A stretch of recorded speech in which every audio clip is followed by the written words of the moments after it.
Welcome back. All right, so 12 games tonight. If you're looking for a review of the two matinee games, already done, already on the channel. You can check that out. It's already there, publicly viewable.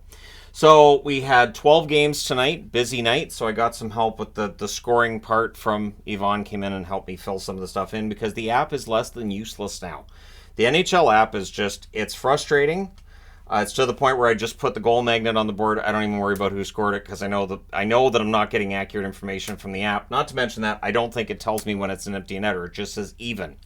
Yeah, I like to know when it's an empty net goal because when there's this many games on, right? Anyways, that being said, we'll start things off. The Nashville Predators in against Boston. I get the feeling Boston might win some games this year. They might be really good, and they might win a lot of games by not ugly necessarily, but not the prettiest of games either. So it's Saros versus Swayman. Barry tests Swayman early. Marchand has a net drive. That's held. And then Sissons opens the scoring for Nashville. He scores from Sherwood and Barry. That's at 3:29. So he buries that on a rush. That's the second shot on net. Preds look for another. They end up getting a power play. And then it becomes 14 seconds of 5-on-3. So Boston with some penalty trouble tonight. What worked in their favor was A, their penalty killing was very good. And B, Nashville's power play wasn't. So San Jose...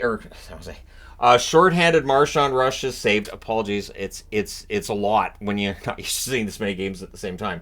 But the short-handed Marchand rush was when it was down to 5-on-4. I believe he was the first one out of the box, actually.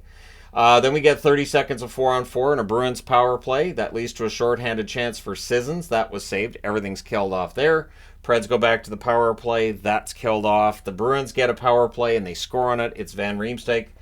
From Marchand and McAvoy, that's at 14:48. And he banked that one in. Banks count.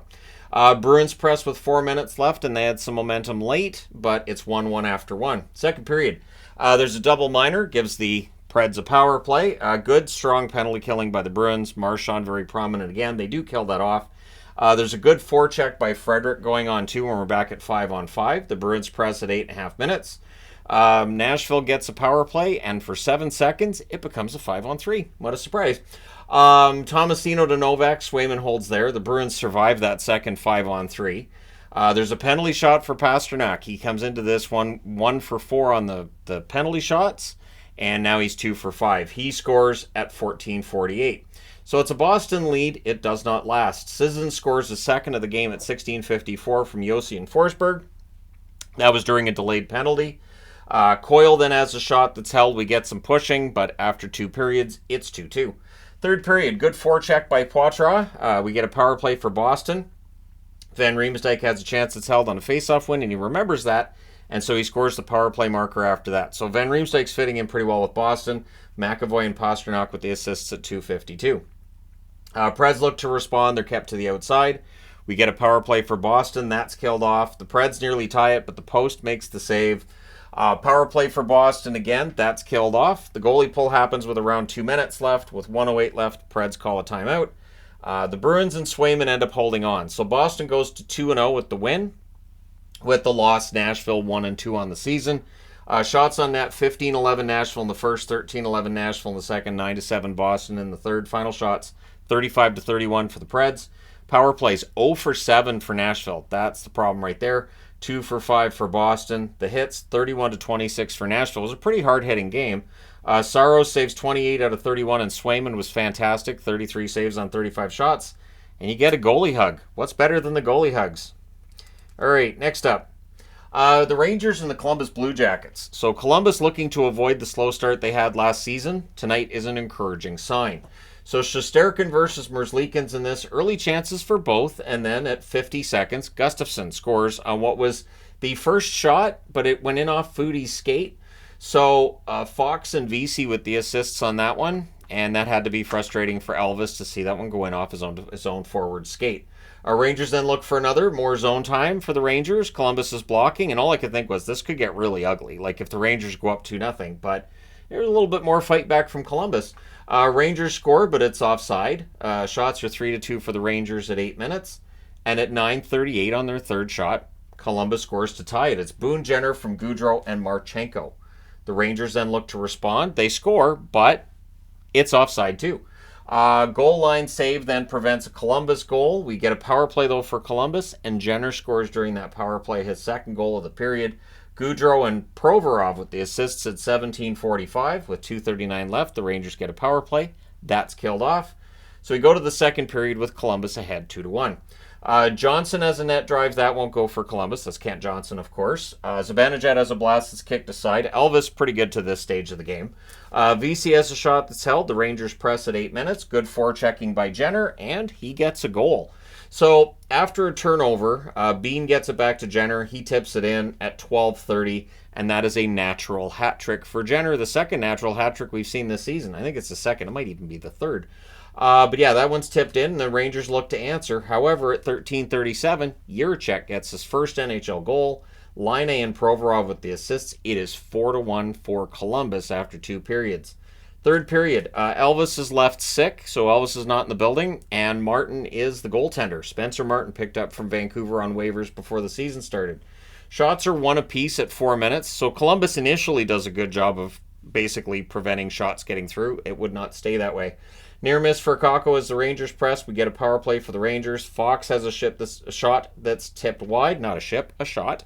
And that's killed off. And then Cooley. So it's a good shift that's going on, a good press and some good passing. And Cooley gets the goal from Trocheck and Gustafsson.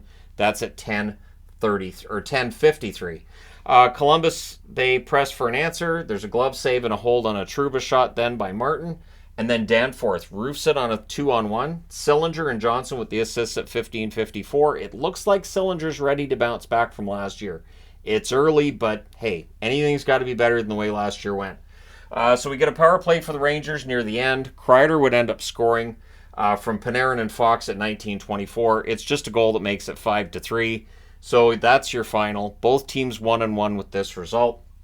Shots on net 9-8 Columbus in the first, 17-10 Rangers in the second, 17-2 for the Rangers in the third. Final shots are 42-21 in favor of the Rangers.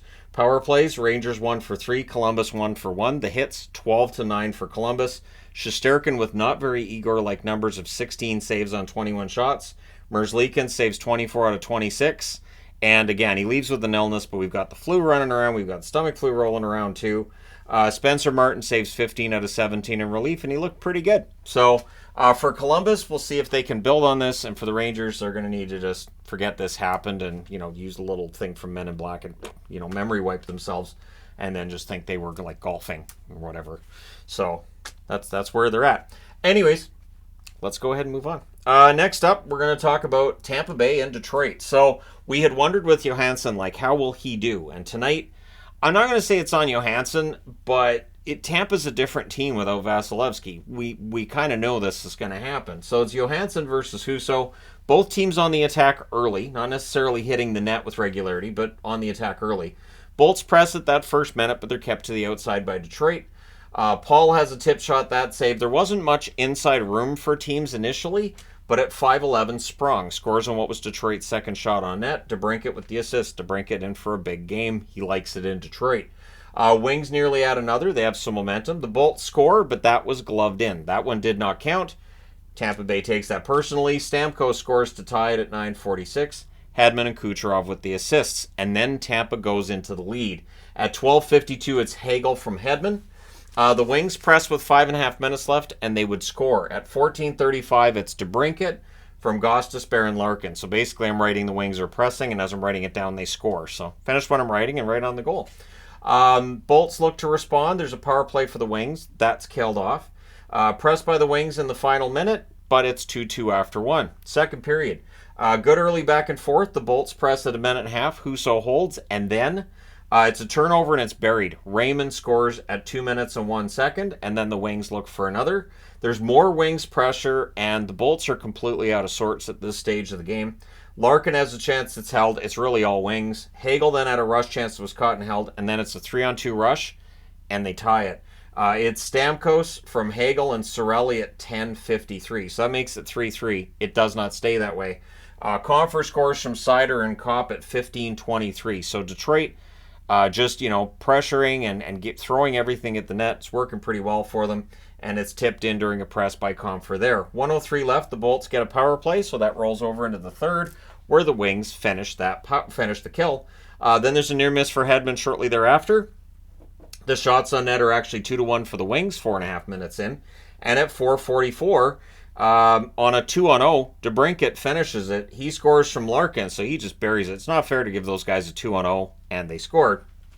Things then get punchy on a hole by Husso. The dislike between these teams is always really high when they play each other, and tonight was no exception. And then Hedman scores from Kucherov and Stamkos at 8:39, so that makes it a 1-goal game. Tampa Bay would pull the goalie. That leads to the empty netter with 0.7 seconds left. Seider scores from Comfer at 19:59. So Detroit wins 6-4. They go to 1-1. Tampa Bay drops to 1-1. Shots on net 14-10 Detroit in the first, 21-7 Detroit in the second, 8-7 Tampa in the third. Final shots 42-25 for Detroit. Power plays 1 for 2 for Tampa, 0 for 1 for Detroit. Hits 16-14 for Tampa. Johansson saves 36 out of 41, and Husso saves 21 out of 25. I got this number wrong. It's 24 saves on 25 shots from Merzlikins. I apologize. I actually made it sound like he allowed a goal. He didn't. So I'm circling back and getting that. So when you see it in the comments, just say no. He addressed that at 11 minutes. All right. That being said, I'm not doing another take. I could be on fire. I'll just finish. Anyways, Chicago and Montreal. So for Bedard, his tour continues, and for Chicago, they've got to be tired. This is a team we didn't expect them to win. Now they're a team that's got to be tired on the road, and now they're without Taylor Hall. So it's Mrazek versus Montembeault. Donato has a shot that's held. Gallagher had a 3-on-2 chance. That was held. Gallagher was all over the ice every time I went to that Montreal game today. Like, he was everywhere. Power play for the Habs. That's killed off. The Habs press after it ends. We get a power play for the Hawks. We then get 45 seconds of 5-on-3 for Chicago, but Montreal kills that off. Power play for the Habs. That's killed off. We get a press by the Habs. They're kept to the outside. 2:36 left. The Hawks get a power play. They had a lot of power plays tonight. Reichel's denied that power play's killed off. So it's scoreless after 1 in Montreal. Second period. 3:54 on a zone entry. Caulfield buries it. No more of this garbage. I'm not worrying about Chicago. Doing it myself. That's Caulfield. He gets the goal there. The Habs press for another. The Hawks press back 5.5 minutes in. Matheson's denied on a rush, and then Tanner Pearson gets his first goal as a Montreal Canadian. I hope he has a really good year for Montreal. Gooley and Monahan with the assist. That's at 7:56. We then get a power play for the Hawks because that's what we were doing all night. That's killed off. Gallagher has a chance that's held. Caulfield couldn't bury one in close, looking for his second goal of the game. With 3:11 left, the Hawks get a power play, and that leads to a shorthanded goal. It's a rush on a turnover. Monahan from Harvey Pinard at 17:38. So obviously a turnover rush because that's how your shorthanded goals normally work. Hawks press to respond, but the power play is killed off. So the Hawks do set up and they tried, but Montreal finishes the kill. 22.3 seconds left. We get 2 minutes of 4-on-4. So that rolls over into the third period. And it takes a Hawks bounce. Tyler Johnson gets the goal. Jones and Radish with the assists at 33 seconds. So this can happen. All of a sudden now Chicago's on the board. Mrazek seemed sharp too at this point. The Habs are pressuring. Mrazek making sure that fourth goal doesn't go in. We get a power play for Chicago. That was unsuccessful. Tyler Johnson misses one wide on a fast break. Caulfield's then denied on a rush. The Habs are controlling late in the game, but they're not getting that insurance goal. Bedard has a net drive. That's held. The goalie pull happens with 2 minutes left. And at 18:39, Johnson gets his second goal of the period. Perry and Bedard with the assists on that. So Perry has been productive so far. If you took him in your pool and guys are like, why are you taking Corey Perry? You look smart at least early in the season. You might want to drop him in week 2, but hey. So the goalie pull happens again. The Hawks press with 21.2 seconds left. It becomes a 6-on-4. The Hawks call a timeout, and there's a post for Seth Jones, which means the Habs hang on. Your final score is 3-2. Montreal goes to 1-0-1 in the young season. Chicago drops to 1-2. They won their first game this season. They've lost 2 since. Shots on net, 12-9 Montreal in the first, 15-5 Montreal in the second, 16-9 Chicago in the third. Final shots, 36-30 for the Habs. Power plays, Chicago 0 for 7. Montreal 0 for 2. The hits 19-14 for Chicago. Mrazek saves 33 out of 36. He was good. Montembeault saves 28 out of 30. He was very good as well. And now I need to change boards. Alrighty, so Calgary goes into Pittsburgh tonight. Calgary had a really good first 2 periods of hockey. They played a really good road game. So Markstrom versus Nedeljkovic in this. The shots are 3-1 for the Flames. Only a minute and a half in. Good forechecking by them. The Penguins get stuck on one shot for a while, and then they press it 5.5 minutes where they get a few shots. Mangiapane has a net drive. That's held. We get a power play for the Penguins. Things a little bit scrappy here. We then had 1 minute and 3 seconds of 4-on-4, and then the Penguins had a 4-on-3 power play. So if you're upset about the penalty parade you witnessed in your game tonight, looks like almost every game had this going on today. So everything gets killed off. There was a post for Malkin, a shorthanded rush by the Flames. Hanifin then has a shot that's tipped out as they press with 58 seconds left. Calgary gets their, 80th power play of the first period. So it rolls over into the second period where the Penguins finish the kill. Things get pushy on a hold by Markstrom. Joseph has a blast, that's caught and held. Riley Smith has a net drive, that's defended. Coleman then had a rush chance, that was saved. Carter's denied on a fast break. Power play for the Flames, that's killed off. 2:37 left, there's a power play for Calgary. There's a near miss for Huberdeau, a shorthanded rush by Rust, and then Coronado gets his first NHL goal from Lindholm and Anderson. That's at 18:22. So after the second period, it's 1-0 Calgary. This is what you want. You've limited Pittsburgh to 16 shots, and things look good. But early in the third, Pittsburgh not having it. It's a turnover and it's buried. Rust from Letang and Gensel at 18 seconds. And then there's a 2-on-1, and Riley Smith wires it. Malkin and Graves with the assist. That's at 41 seconds. So 40 minutes of good play by Calgary is undone in 41 seconds by the Pittsburgh Penguins. Thanks for coming. Penguins look for more. They have momentum. Mangiapane fires one wide on a rush. And then at 5 minutes and 50 seconds, Gensel with an insurance goal. He scores from Letang and Crosby. The Flames press for a response. They press again at 9.5 minutes, but Malkin would score from Riley Smith at 14-14.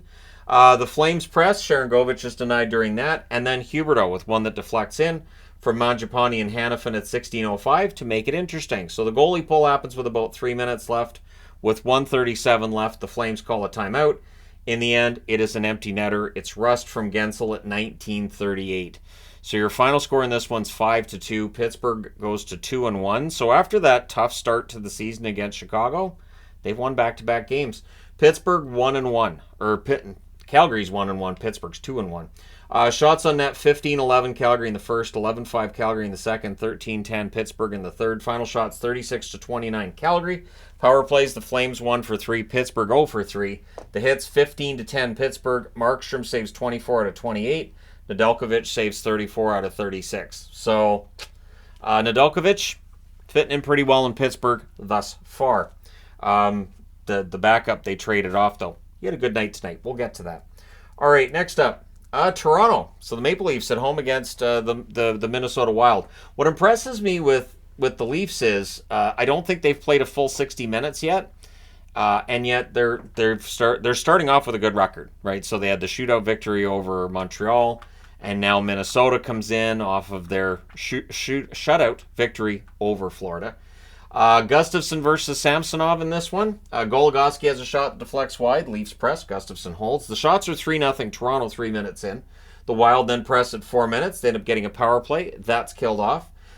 Foligno had a fight with Reeves. They're good friends, so they patted each other on the back after.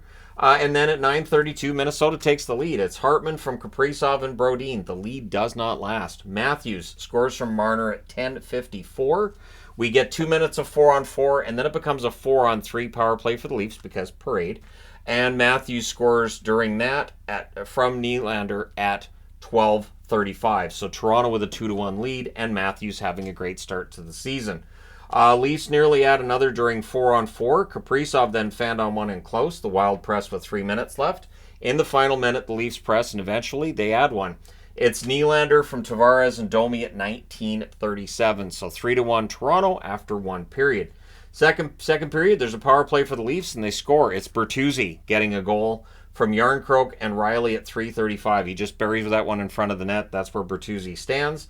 That lead gets shortened a bit as Boldy scores at 4:09 from Zuccarello and Addison. And then at 9:51, it finally happened.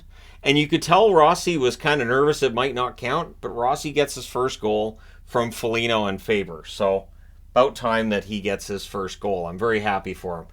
The Leafs suppress in the final minute of this period. Nylander's denied. Gustafsson holds on. But after 2 periods of play, it's 4-3 for Toronto. Third period, the Wild press at 2 minutes, trying to tie it, of course. Things get punchy on a hold by Samsonov. Leafs press at 4.5 minutes. Kaprizov couldn't bury one on a rush. There's a net feed to Boldy. That's defended. It doesn't get there. We get a power play for the Leafs. It's killed off. 2 shots on that power play. And then the Leafs press and they score at 9:54. It's Yarncroke from Riley and Brody. And then they add another. The 9th career hat trick for Austin Matthews. He scores from Marner at 10:25. Nylander adds one from Klingberg and Tavares at 12:14. That makes it 7-3. They get 1 goal closer. It's Duhaime from Dewar and Middleton at 17:32. But it's just cosmetic. Your final score is 7-4 for Toronto. They go to 2-0 on the season. Minnesota 1-1. Shots on net 13-12 Minnesota in the first, 9 apiece in the second, 12-10 Toronto in the third. Final shots 33-32 for Toronto. Power plays 0 for 1 for Minnesota. Toronto 2 for 3. Hits 35-24 Minnesota. Gustafsson saves 26 out of 33. So he came into tonight with a perfect save percentage. It's going to drop. Samsonov 28 saves on 32 shots. So they've had 2 wins, and in neither win did Samsonov have to play really, really well and steal it. And so that's good for Toronto. You're getting wins while you're not necessarily getting your A game from your number 1 goaltender. Bonus. It's all gravy. All right, next up, Buffalo and the Islanders. So the Islanders finally making their season debut. Everybody's at least got a game in now. So it's Levi versus Sorokin. Early jump for the Sabres. Sorokin was sharp in the crease early on there. We get a power play for the Islanders. That's killed off. And then there's a turnover forced by Engvall. And on a net drive, Nelson scores at 5:57. It's 1-0 for the Islanders. Things then get pushy on another hold by Sorokin. Zone time for the Sabres, but the Islanders are blocking them out and frustrating them at this stage. Dahlin has a shot that's blocked. The Sabres in control. Still down 1-0. Power has a blasted save. The rebound's cleared. Dahlin is denied from the slot. And then Palmieri makes it 2-0 from Nelson and Pollock at 18-18. He buries a rebound after a turnover. You have to manage the puck early in the season. It's 2-0 Islanders after 1. Second period, shots are 3-1 for the Islanders at 3.5 minutes. Looks like maybe, though, they're ready to be home and cleared. But Greenway just dekes out Sorokin and scores from Middlestad and Benson at 4:15. Skinner nearly ties at the next shift, so Buffalo doesn't go away. The Islanders press at 6.5 minutes, and then there's a press by the Sabres halfway through the period. Thompson's denied on a net drive. Clifton was denied as the Sabres get some pressure in there. Things again pushy on a hold by Sorokin. A lot of pushing back and forth. It's a more physical team for Buffalo this year than last year. You can see it in the games. Last year, of course, they'd average maybe 5-6 hits a game. It was insane. Barzal to Horvat near miss, and it is 2-1 for the Islanders entering the third period. Horvat has a rush chance that's saved early in the third, and then at 2:34, Middlestad. He scores from Benson and Dahlin. So Benson with a couple of helpers. That's going to make Sabres fans happy, even if they won't necessarily like the result from tonight. So it's tied at 2 at this stage. The Islanders press to respond. They end up getting a power play. Horvat has a wraparound chance that's saved. Power play's killed off. Tuck had a net feed. That was picked off. The Sabres press at 9.5 minutes, but they're kept to the outside. Levi robs Barzal. The Sabres clear it out. Teams are trading some prime opportunities here. Islanders score. There's an offside challenge. It counts. I was surprised because he preceded the puck in, and I thought, doesn't necessarily have it on his stick. Are they going to say he had control or he didn't? And they say he did. So Cizikas ends up getting the goal from Pelech and Clutterbuck at 13:40, and it means the Islanders have a power play, right? Delay of game. It does not last. You get 1 minute and 23 seconds of 4-on-4. Everything gets killed off there. The Sabres call a timeout with 52.8 seconds left, and with 23.7 seconds left, the Islanders take a penalty to make it a 6-on-4. But the Islanders hold on. They win this one 3-2. They win their first game of the year. And for the Sabres, they're 0-2. Frustrating start for the Sabres. Shots on net, 7 apiece in the first, 14-10 Buffalo in the second, 12-7 Islanders in the third. Final shots, 29-28 for the Islanders. Power plays 0 for 2 for Buffalo, 0 for 3 for the Islanders. Hits, 29-23 for the Islanders. Levi saves 26 out of 29. Sorokin saved 26 out of 28. So Devin Levi, a better night, I thought, tonight than his first game. But for the Sabres, they're still 0-2. You can't have those slow starts. They can be really difficult to recover from. And the last one here is Seattle and St. Louis. Both teams that are having trouble with goals early in the season, and tonight was another example of that. So it's Decord versus Binnington. Decord's first game of the season for Seattle. Early chances for both. Bellemare fires one high from the slot. McCann has a shot. That's tipped out. Gord has a net drive that was saved. The shots on net are 2-1 for the Kraken at 5.5 minutes. They're getting opportunities. They're not hitting the net. We get a power play for the Blues. The Kraken really don't let them get set up. That's killed off. Seattle scores, but there's a goalie interference challenge, and yep, that's it. Binnington didn't have a chance to save it, so it doesn't count. Blues press with 6.5 minutes left. We get a power play for St. Louis. That leads to a shorthanded post by McCann.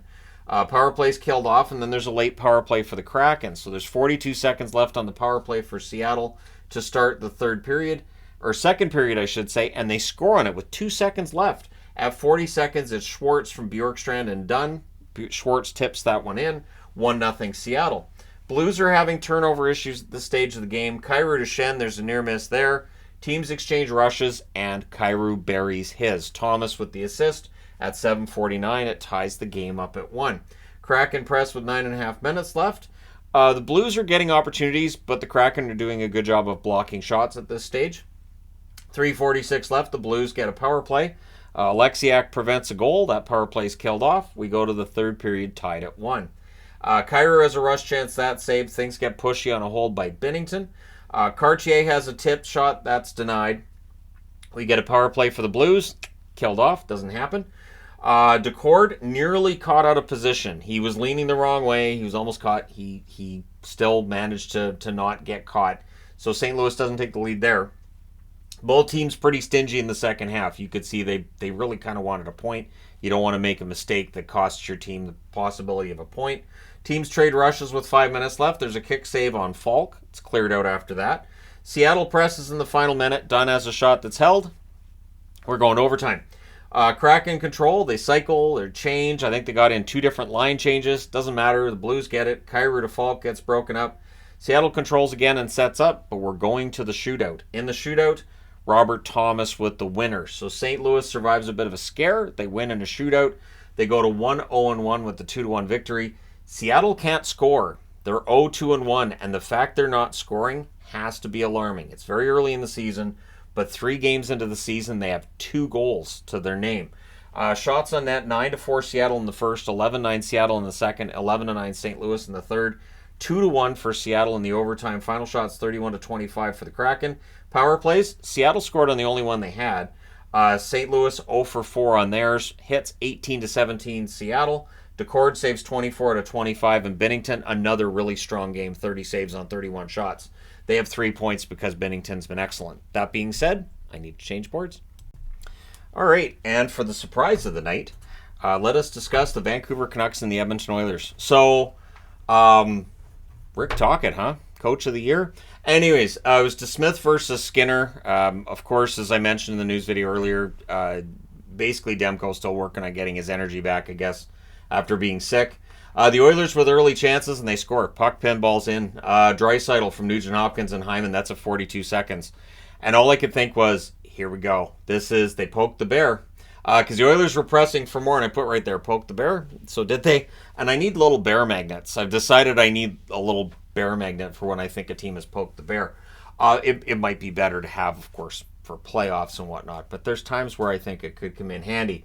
For instance, if an underdog gets up 3-0 and then the favorite goes, oh, I don't think so, and storms back and destroys them. So Kuzmenko has a net feed, that's picked off. There's a power play for the Oilers, that's killed off, but the shots are 8-1 at 8 minutes.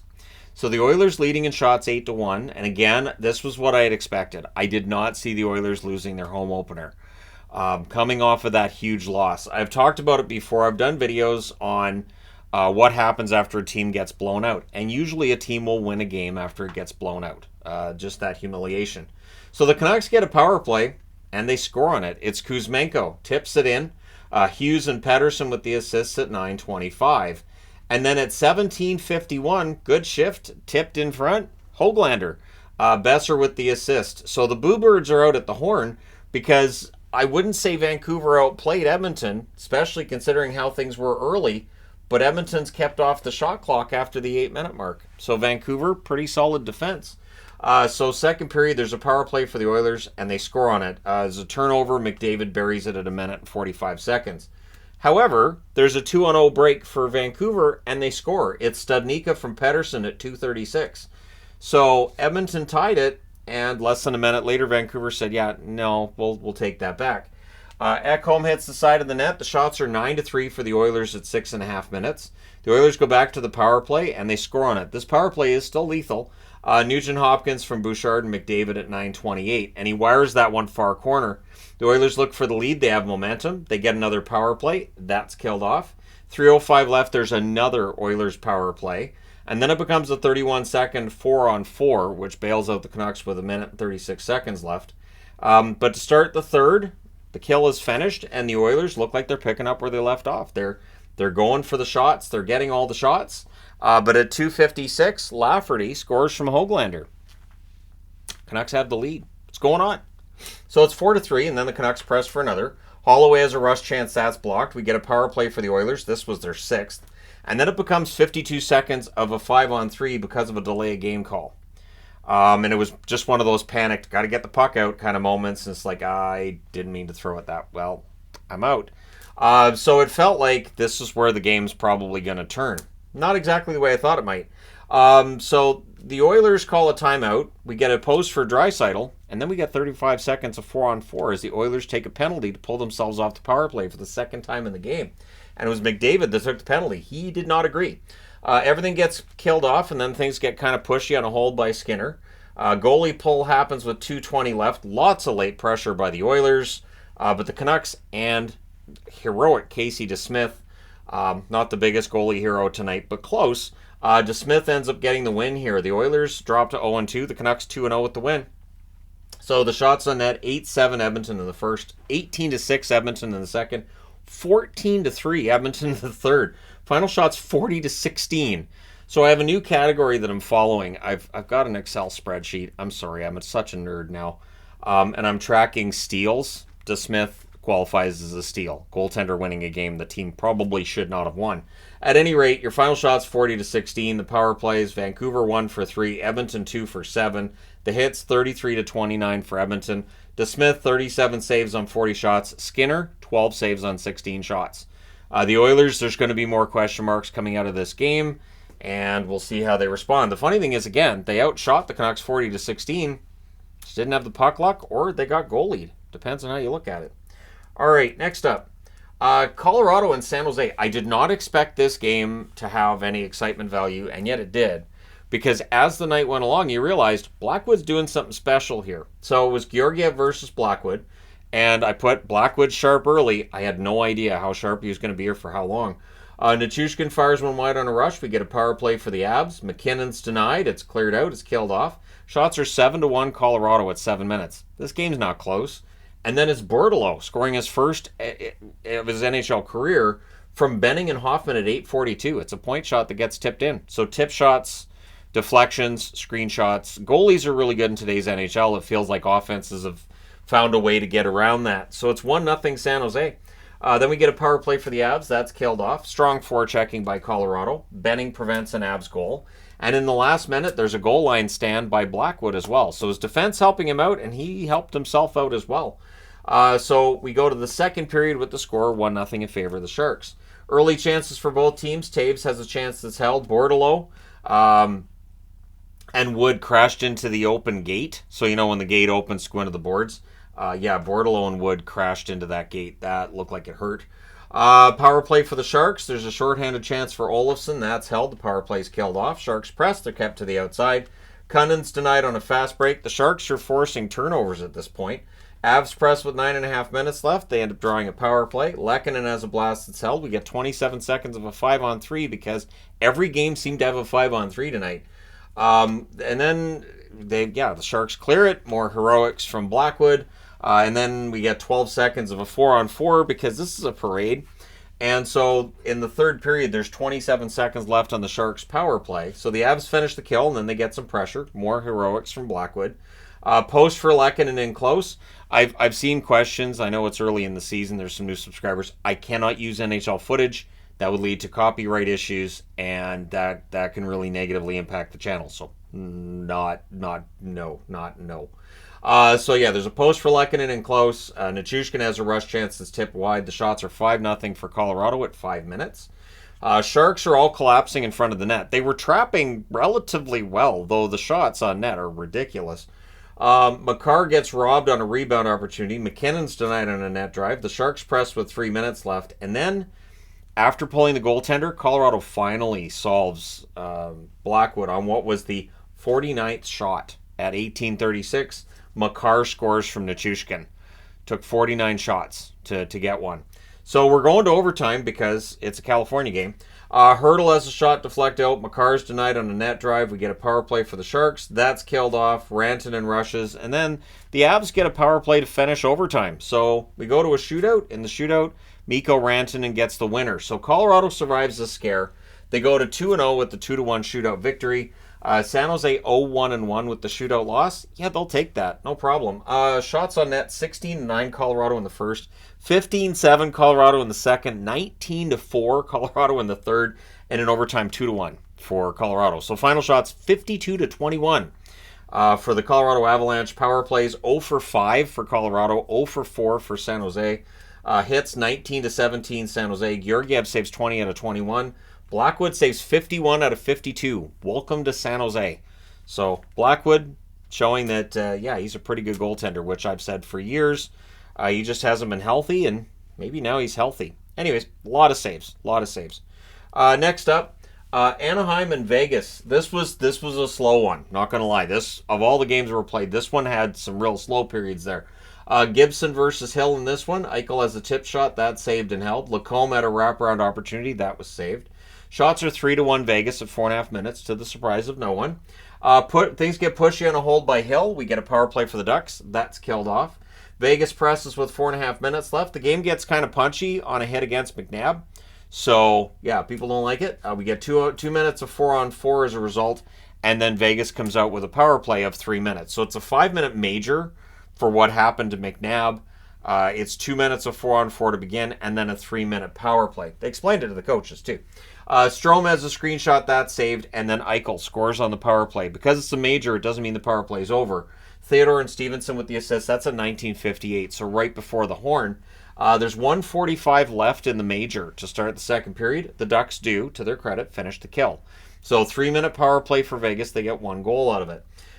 Vegas goes right back to the power play. That was killed off. Vegas presses after. McTavish has a rush chance. That deflects out. Things get pushy on a hold by Hill. Emotions were pretty high considering, I mean, it's the first game of the season for Anaheim, and for Vegas, it's their third game already. But yeah, these teams already a lot of dislike. I'm okay with that. So Terry's denied and close as the Ducks press. We get a power play for Anaheim. That's killed off. And then Stevenson makes it 2-0 on a bad line change by the Ducks. They'd been pinned down. They go for that line change, which opens up the middle of the ice. Cotter and McNabb with the assists at 15:03, and so that makes it 2-0. Vegas then presses for another power play for Vegas with 2:59 left. That was killed off with a near miss by Dorofeev during that power play, and it's 2-0 after 2 periods. Third period, power play for the Ducks. Drysdale has a blast that's saved and cleared. Power play's killed off. Vegas rushes the other way, and then we get a power play for Vegas, and they score on it. So it's Theodore from Eichel and Stevenson at 6:16. So that makes it 3-0, and maybe Vegas' power play will be good this year. They need that. But Anaheim, to their credit, they answer. McTavish buries a rebound. Drysdale and Strome with the assists at 6:43. Anaheim's on the board. It's 3-1. Vegas presses to respond. We get a power play for the Golden Knights. That's killed off. Eichel has a rush chance. That's saved. Haig had a tip shot. That was held. 2:37 left. The Ducks with a timeout. Goalie's pulled.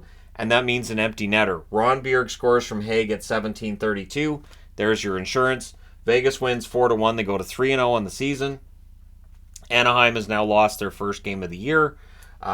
It's got to be tough being, on the shelf for that long waiting to play your first game. So shots on net favored Vegas throughout. 12-7 in the first, 13-8 in both the second and the third. Final shots 38-23 in favor of the Golden Knights. Power plays, Anaheim 0-for-3, Vegas 2-for-6. Hits 25-19 for Anaheim. Gibson saves 34 out of 37. Aiden Hill saved 22 out of 23.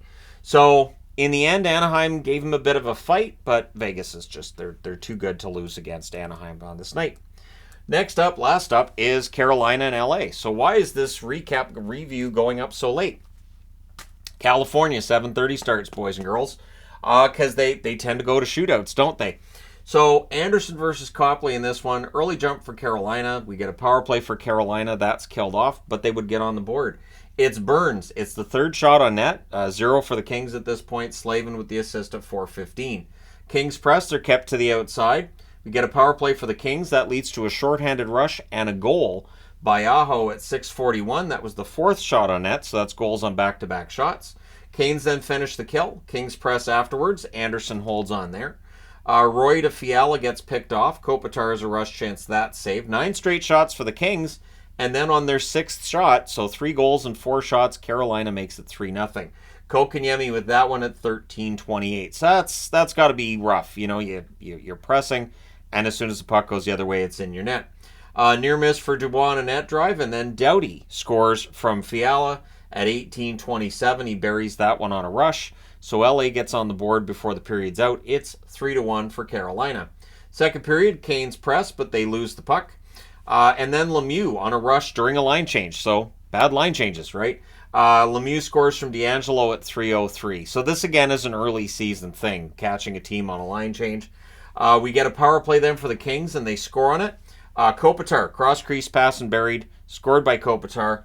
Kempe and Fiala with the assists of 5:20. Canes then get a power play. That's killed off. Kings get their 4th power play at the half, and that leads to another shorthanded goal. So the Canes, with their 2nd shorthanded goal of the game, it's Teravainen on a rush. Aho and Shea with the assists at 10:23. So Aho with a goal and an assist shorthanded in this game. Near miss for Byfield. The Canes do finish the kill. Jarvis crashes into the boards, but he's okay. We get a power play for the Kings, and they score on it. It's Moore with his first of the season from Spence and Dano at 13:46, and it was early in the power play as well. 2:37 left. The Canes get a power play. The Kings, importantly, kill that off. So we're going to the third period. Feels like it could still be a game. It's 5-3. It's on who scores next. So the Canes looking kind of trappy early in this. And what I mean is they didn't seem to be attacking as much as just kind of sitting back and making sure they're blocking out the middle. I don't necessarily like that. It reminds me of prevent defense in football. You're giving them way too much room. Pressed by the Canes at 2.5 minutes. The shots are 3-1 for the Kings at 4.5 minutes. Do they even do prevent defense in football anymore? I'm really pretty sure they don't. The teams figured out this is a bad idea. You're just giving the other team points.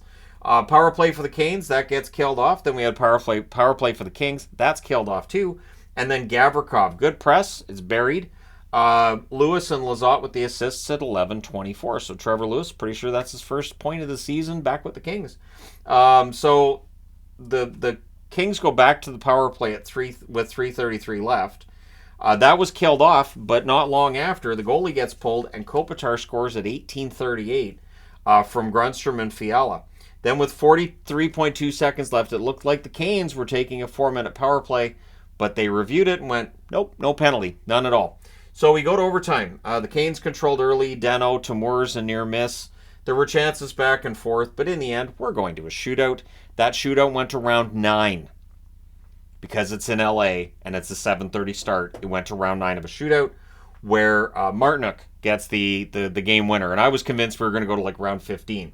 So it's a shootout victory for Carolina, who survive a scare. They go to 2-0 in the season. LA 0-1-1. But they have to be happy about that 1 point, fighting back from 2 goals down against Carolina.